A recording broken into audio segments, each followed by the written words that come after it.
Welcome back, ladies and gentlemen. Once again, you're tuned in to the Lions Den, official source of UCCS Sports. A big thank you to our ladies for joining us here today from your UCCS Women's DMR team. Can't thank them enough for taking time out of their day to join us here on the Lions Den and talk everything about track, the RMAC championships, and the upcoming NCAA championships. We wish them nothing but the best. Hope to talk about their wonderful results here in a couple weeks when we come back. But right now, we need to talk about UCCS softball because they went on the road this past weekend. A long road trip down I-25, about 45 minutes to Pueblo as they took on the Thunderwolves for a 4-game series. Charlie's home away from home, and Charlie was broadcasting those games. So let's talk about those games. Charlie, Bing Bong Botnick, the Mountain Lions split on the road, and as a result right now, UCCS 11-6 overall, 8-4 in the Rocky Mountain Athletic Conference. Still a top contender in the RMAC right now in the softball standings, as you see there. But Charlie, we got to be honest here. Splitting CSU Pueblo, not exactly the results that we anticipated a week ago when we were foreshadowing what was going to happen and predicting what we thought would happen.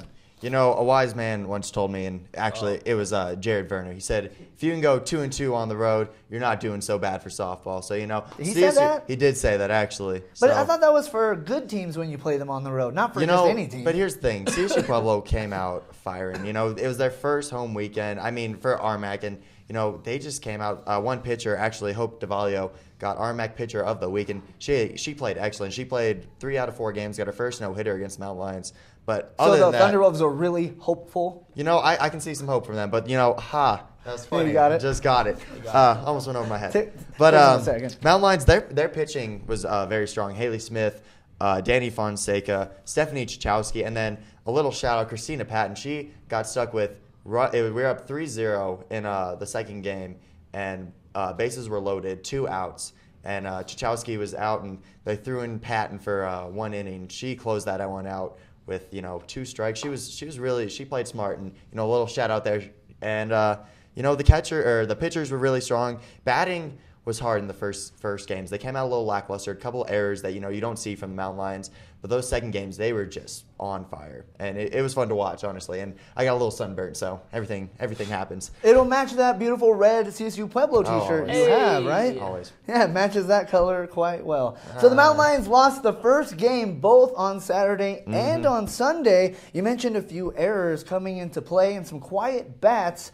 So what really was the difference from game 1 to game 2 both days? Because it seemed like the Mountain Lions were a little asleep in the first game, and then they woke up second game both days. Honestly, after sweeping Fort Lewis, I feel like they kind of got a little complacent in that, coming into CSU Pueblo.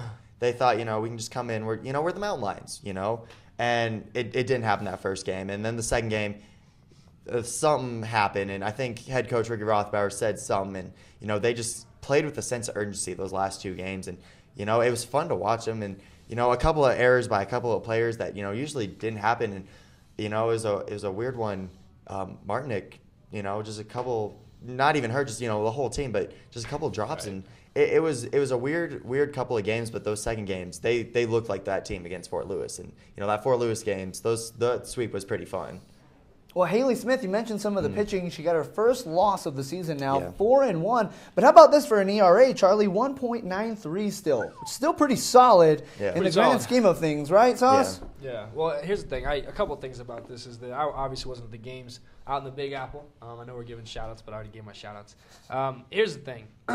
We talked about consistency, and, you just talked about Martinick. Might have had an off series, whatever, but being third, 8-4, I think that they got to get back to that consistency. Obviously, winning the series here coming up against Mesa. But I think, honestly, it's just going to be a consistency battle. And got a lot of young talent. It's just, I didn't see the games, but I saw a couple good hits by McKenna Smith, Haley Smith, the Smith party.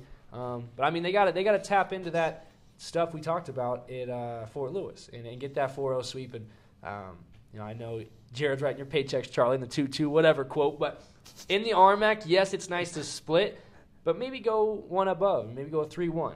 That's a solid weekend on the road. That would have been a nice one for me, especially against a rival and a sub 500 team as well. That's just my take. Right. You guys get paid for this? I didn't know that. Anyways. One of these days you'll make the big bucks like we do. Maybe. Let's talk a little bit about Nikki Hoffman. She went 4 of 7, game 2, had a stellar outing on Sunday, and helped propel the Mountain Lions to the win in the second game. Unfortunately, to start the day, another loss, so that split on the road, 2-2 overall, 1-1 both days. But how about that play of Nikki Hoffman doing great things from the plate on Sunday? And, with that, they saw Hope DeValio's 3 games. So, that last game, Nikki Hoffman saw enough of DeValio's to actually know what to do. And, 4 of 7 is, it was really good, and it was good to see her. Got a little hit hard on one of those plays, It was to first, and she got collided with the first base, and it was a tough one. But she's a trooper, and she's such a great player, and she got up from that, and was just hitting 4 of 7. That is actually pretty good, and from her I expected. So it's kind of like Brittany Hernandez, a quiet 4 for 7 or a quiet. No big deal. No, I don't even agree with that quiet nonsense. No. But the coming home though, that's going to be huge, and we saw obviously a sweep last time. It's going to be huge to get this one against Colorado Mesa coming in because. You really got to value your home series, and we've seen that obviously in basketball multiple times. That's going to be huge for them this year, is getting the easy ones when they should. Well, and the difference at the end of the season in terms of who hosts and who doesn't host could be a game here and there. And so, Jared, if you bring that graphic up one more time, you can see how close the Mountain Lions are to being in first place. Right. Still just a couple games out, but the team that they're chasing is who's coming to town to play us this weekend at Mountain Lion Field, Colorado Mesa. And the Mountain Lions looking to jump MSU Denver with a 4-game sweep at home against a tough team like that. That could really go a long way in deciding who's going to host the championship tournament because it's just the top team. Top team hosts everything. And so the Mountain Lions looking to make a push because every game, every series is of vital importance if they're looking to host. Right. And I don't know about you two guys, but I would love to host the RMAC Championships here at Mountain Lion Field. I would love that. We were glimpses away, and obviously that was another one. I think Mace was in the contest of that game. So to have it be in our hands right now, I think that's what they got to realize. And get back to the heavy hitting. Get back to I'm pretty sure it's going to be like 68 degrees this week. It's going to be beautiful. And so I'll be calling the games while these guys hit the road. But no, it should be a heck of a series. And this one, though, eat my words real quick. This one I would be okay with a 2-2. But when you got a team as high up as they are with just one conference loss, give them 2, give them 3, give them 4, whatever. Yeah. Try to get as many as you can. Yeah, you got to multiply those losses for Colorado Mesa this week and get them a few more. Especially number 1. Yeah. Yeah, and especially those 2 freshmen, Melissa Martinek, RMAC Player of the Week, and then Last week. And then Haley Smith, Pitcher of the Week last week. Those 2 freshmen, they could do it any week, though. Their first plays at the conference, getting Players of the Week. Martinek's, I think, still tied for home runs or second in home runs with 6. We expect a lot out of this Mountain Lions team because they just look like they're having fun. And we always say that the teams that are having the most fun usually are the teams that are winning. Well, there's your records right there, Bing Bong. As you see, Danny Fonseca, number 10 on that list. All time. And all time. It was a difficult weekend, but Mountain Lions, that's gonna be one of those learning weekends that they're gonna look back and be like, look, we were at CSU Pueblo, we were down.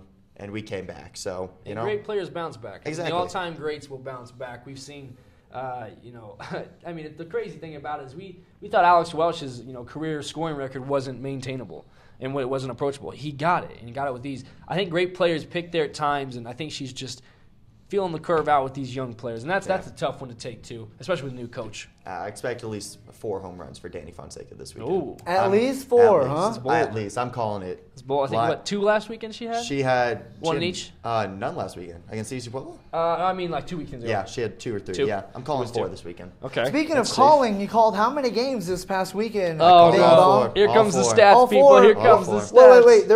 I thought there was more games that happened in Pueblo this weekend. There was. We did play against Fort Lewis and UCCS. What's your record this season in Pueblo? Oh, it's not good. Let's bring up that graphic one more time, Jared, of the Steel and Silver rivalry, because that's something we like to track here on the Lions Den and here at UCCS, and that is a a number right there or a graphic that is unacceptable to me here as a Mountain Lion because CSU Pueblo currently leading in the steel and silver standings. As you can see, 22-18. That is simply something we cannot have. I would also like to just make the connection that we lost our lead after Charlie got his shirt. Here's the thing, is I'm pretty sure we had like 16-0 and then it started creeping, but then the shirt just turned it, everything, right? Just tidal wave. Give it back.